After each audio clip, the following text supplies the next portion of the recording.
నిజామాబాద్ జిల్లా బాల్కొండ నియోజకవర్గం మోర్తాడ్ మండల కేంద్రంలో వరద కెనాల్లో మగ మృతదేహం లభ్యం. మృతుడు మార్తాండ్ గ్రామానికి చెందిన దోరంగుల సుధాకర్గా గుర్తింపు. సమాచారం అందుకున్న పోలీసులు సంఘటన స్థలాన్ని చేరుకొని పరిశీలించి వివరాలు సేకరించారు. ఈ ఘటనపై కేసు నమోదు చేసి దర్యాప్తు చేస్తున్నామని మార్తాండ్ ఎస్ఐ అనిల్ రెడ్డి వెల్లడించారు.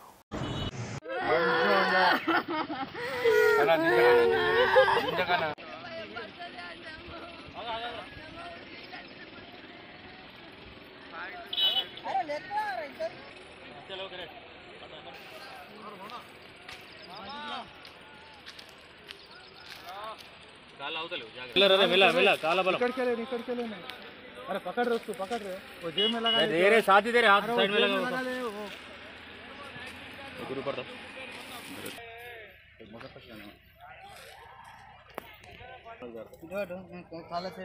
अरे यार एकेटప్పుడు